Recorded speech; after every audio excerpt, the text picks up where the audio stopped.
गोटे दुखद घटना को लेकर आज आम आपण मान पाखे अच्छु। आपण मैंने से घटना विषय जानी जे गत काली गोटे पुलिस गाड़ी OD 05 BK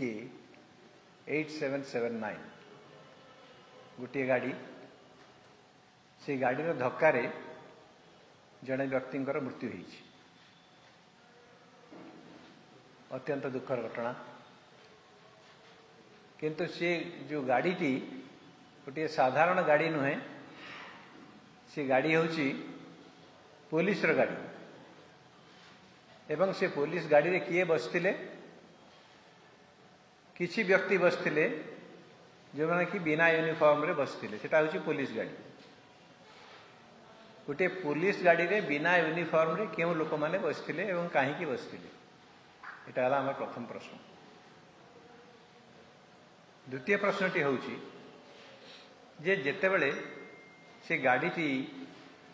से लोक उपरे चढ़ई देला एवं खूब तांकर हुएत घटनास्थल में मृत्यु घटिला, दुईटी विषय आम आखि आसुची। प्रथमटी होची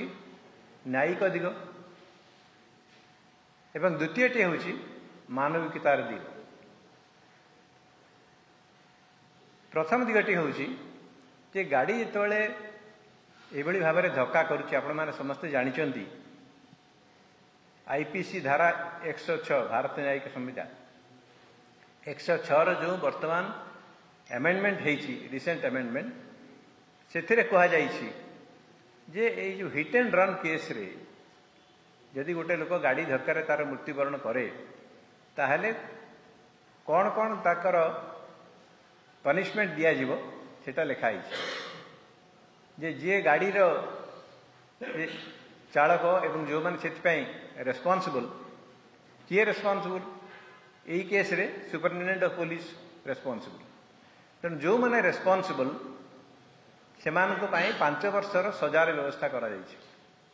एवं से माने जदि ये विषय में न जनाती ताहले सेटा 10 वर्षर सजा कथा कह जाटा। जेहेतु गोटे पुलिस गाड़ी से पुलिस गाड़ी को मध्य से नियमटा लागू हब ना नहीं से कि प्रकार पदक्षेप निया जाइछि, FIR करा जाइछि कि नहीं, किए रिपोर्ट करिसंती। कारण जो माने ये दुर्घटना घटैचंती से माने जदि निजे पुलिस को ये विषय रे FIR न दियंती ताहले से माने ये जो 106 धारा अनुसार दायी रहिबे। तेणु तांका विरुद्ध रे 5 वर्ष किंबा 10 वर्ष रो सजार व्यवस्था अच्छी, सेटा से माने भोगिबा पई प्रस्तुत हवा दरकार एवं सरकार या उपरे कौन सी प्रकार रो घंट घोड़ेबा को चेष्टा करबा उचित नुहे। ये हला न्यायिक दिग। द्वितीयटी हला मानवीयतार दिग। ये गाड़ी से थिला कहीं से गाड़ी थिला श्री पांडियन जो विजिट थिला गस्त थिला गजपति जिला को, से गजपति जिले रे पुलिस पांडियन को विजिट को कवर करथिला। मु जानी पारु नहीं जे श्री पांडियन केउ प्रकार सिक्यूरिटी व्यवस्था पाई तांको उपयुक्त बोली पुलिस विवेचित करिछि। तांको Z+ देइछि कि प्रकार सिक्यूरिटी देवा व्यवस्था करिछि। कारण जदि जड़े वर्तमान सी होउचंती गोटे कर्मकर्ता गोटे दलर एवं तांको गोटे पाइहा दिया जाइछि 5T एवं आम ओडिशा नवीन ओडिशा को तदारख करने। तेणु से भली जड़े व्यक्ति को कि प्रकार सिक्यूरिटी दिया जिबा उचित कि नुहे, कौ लेवल सिक्यूरिटी दिया जिबा कथा, जदि पुलिस तांको सिक्यूरिटी देवाई नियोजित होइछि ताहले से माने बिना यूनिफॉर्म से कहीं बुलुथिले से गाड़ी रे, जो माने से गाड़ी रे बसथिले से माने पुलिस रो कर्मचारी ना बाहर कर्मचारी कौन सी प्राइवेट सिक्यूरिटी, ये समस्त विषय रे लोक मानकर जानिबार अधिकार रही। एवं जेतेबेले घटनाटी घटिला पांडियन जहाँ ये गाड़ी नियोजित होता तांकर कर्तव्य कौन थिला, से जन निजक नेता बोली प्रतिपादित करने चेष्टा करुछंती, बीजेडी दल नेता हिसाब से ग्रहण करुच्ची तांकर कौन कार्य थिला कौन कर्तव्य कौन थिला संगे संगे से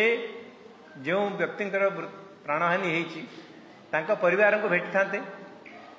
तांका परिवार को संवेदना जणाई थांते तांका परिवार लोक किभली भाव रे ठीक भाव में क्षतिपूरण पाउछंती कि नहीं ताको तदारक करते तांका घर परिवार लोक को चाकरी व्यवस्था करते ये कौन सी जिनस नकरी सी घटनास्थल चली आसवा एवं वर्तमान पर्यंत कौन सी प्रकार प्रतिक्रिया आम देखिपारू ना ना पांडियन तरफ ना मुख्यमंत्री तरफ कारण से मुख्यमंत्री होती से चलती प्रतिमा तेणु ना मुख्यमंत्री ना पांडियन ना कौन सी व्यक्ति ये विषय रे कौन सी प्रकार प्रतिक्रिया रखी ना यहाँ कि प्रकार प्रतिक्रिया जदि साधारण लोकों भोटरों जदि दरद था एवं जदि यह गोटे दुर्घटना ताहले अति कम रे जो माने जो मानकर संपृक्ति अच्छी से माने दुख प्रकाश करने कथा समवेदना प्रकाश करने कथा एवं यथेष्ट संख्यक यथेष्ट परिमाण रे क्षतिपूरण देवा कथा आमे कांग्रेस दल तरफ से डिमांड करुचु जे गोटे साधारण घटना नुहे मुख्यमंत्री सहित यार संपृक्ति रही जेहेतु मुख्यमंत्री सहित संपृक्ति रही एवं जो व्यक्ति प्राणहानि घटी सी आर्थिक श्रेणी गोटे दुर्बल व्यक्ति तेणु तांकर परिवार थैथान पाई 1 कोटी टंकार क्षतिपूरण देवा उचित एथिपाई श्री पांडियन एवं तांका दल जो माने कि एथिपाई रेस्पॉन्सिबल से माने दुख प्रकाश करवा उचित एवं तांका परिवार व्यक्ति मानू थैथान करने स्त्री किंबा तांकर पिला जो जो माने चाकरी उपयुक्त बोली विवेचित हेबे तांको गोटे चाकरी व्यवस्था करवा उचित एवं जहाँ किसी सरकारी साहाय्य अच्छी से समस्त साहाय्य तांको देवा उचित। यहाँ हूँ कांग्रेस दलर दाबी।